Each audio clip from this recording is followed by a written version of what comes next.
उनके जाने से 2 दिन पहले हॉस्पिटल में थी। वो बहुत ज़्यादा बीमार थे। मुझे ऐसे कहते हैं अपना हाथ दो, हाथ दिया।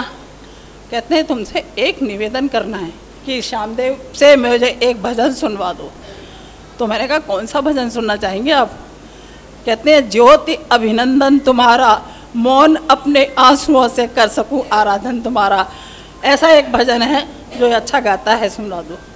उस भजन के सुनने के बाद थोड़े आंसू आए, फिर धीरे धीरे उनका बोलना बंद हो गया और अंतिम उनकी यात्रा शायद उसी समय से ही शुरू हो गई, ऐसा मुझे कुछ बाद में अनुभव हुआ। अपनी एक वेदना आपके सामने रखूं, वो ये कि मेरे जीवन का एक नायाब हीरा खो गया है। बस मैं परमात्मा से फिर भीख मांगूंगी कि ऐसा कोई रत्न इस धरती को दे, इस आर्य समाज को दे और मेरे घर में दे तो मेरा परम सौभाग्य होगा।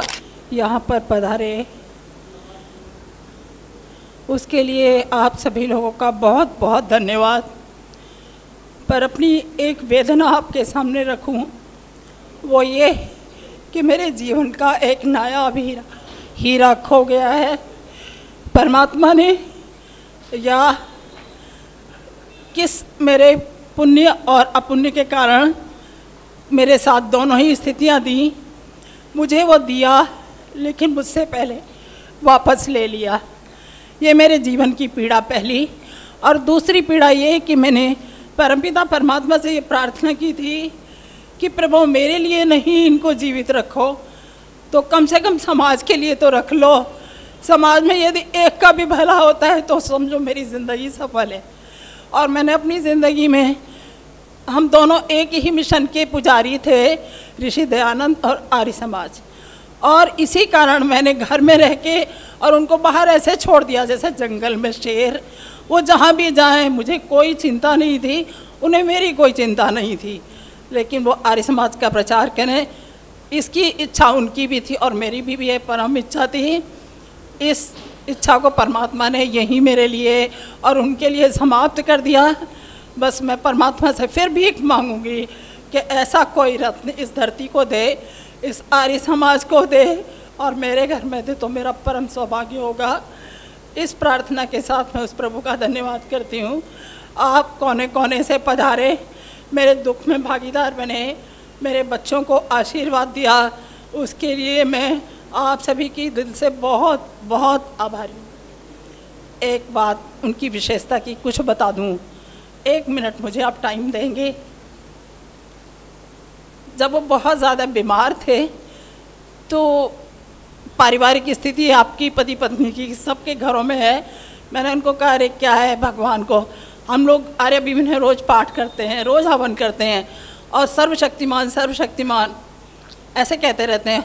आपको इतनी बड़ी मतलब समस्या पैदा कर दी और मैं 10 साल से बीमार यहाँ बैठी हुई हूँ। तो वो यही सोच लेता कि भाई एक को ही दे दूँ सारी बीमारियाँ, मुझे दे देता ढेर सारी बीमारी और आपको कम से कम स्वस्थ रखता, कुछ समाज का काम होता, मुझे भी संभाल लेते। तो कहते हैं कमलेश तुम नास्तिक हो गई हो, तुम ऋषि दयानंद से ऊपर हो क्या, तुम परमपिता परमात्मा से ऊपर हो। ये नास्तिकता की बातें आज के आइंदा मेरे आगे नहीं करना। मुझे डांट दिया। फिर मैं हंसती हुई कह रही थी, वैसे मुझे भी लगा परमात्मा मैंने सच में ही ये गलत बोला अपने मुंह से, नहीं बोलना चाहिए था। लेकिन जब मैं उनके जाने से 2 दिन पहले हॉस्पिटल में थी तो मेरे जाने के बाद मुझे ऐसे कहते हैं अपना हाथ दो, हाथ दिया। कहते हैं तुमसे एक निवेदन करना है। मैंने कहा बोलो। अरे निवेदन की कोई बात ही नहीं है, ऐसा है मुझे हवन करना है। हवन करते रहना। मैंने कहा अरे रोज़ ही करते हैं। मैंने कहा आप स्वस्थ हो जाओ तो स्वस्थ होने के बाद हम जैसे पहले आपके स्वास्थ्य के लिए किया था वैसा ही करेंगे। तो कहते हैं नहीं, नियमित करना है और समय से करना है और हवन करते ही रहना है। मैंने कहा ठीक है मैं ज़रूर करूँगी और इसमें कोई 2 राय ही नहीं है। कहते एक और दूसरी प्रार्थना है कि श्यामदेव से मुझे एक भजन सुनवा दो। तो मैंने कहा कौन सा भजन सुनना चाहेंगे आप? कहते हैं ज्योति अभिनंदन तुम्हारा, मौन अपने आंसुओं से कर सकूं आराधन तुम्हारा। ऐसा एक भजन है जो अच्छा गाता है, सुना दो। उस भजन के सुनने के बाद थोड़े आंसू आए, फिर धीरे धीरे उनका बोलना बंद हो गया और अंतिम उनकी यात्रा शायद उसी समय से ही शुरू हो गई, ऐसा मुझे कुछ बाद में अनुभव हुआ, क्योंकि उसके बाद मैंने उनको अंतिम रूप में ही देखा। तो ये मेरे मन के कुछ भाव थे जो आपसे मैंने शेयर किए। मैं चाहती हूँ ऐसा पति मुझे मिले, और उनकी जो आंतरिक इच्छा थी मेरे पूरे जीवन में वो थी, कमलेश मैं भ्रष्ट योगी हूँ इस जन्म में, अगले जन्म में देखना मैं योगी बनूंगा। मैं योगी बनना चाहता था पर पता नहीं क्या हुआ, मैं भ्रष्ट योगी हूँ इस जन्म में।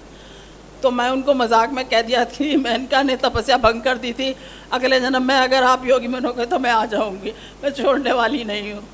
तो इस पर हंसते थे, नहीं नहीं अब देखना मैं तो योगी ही बनूंगा।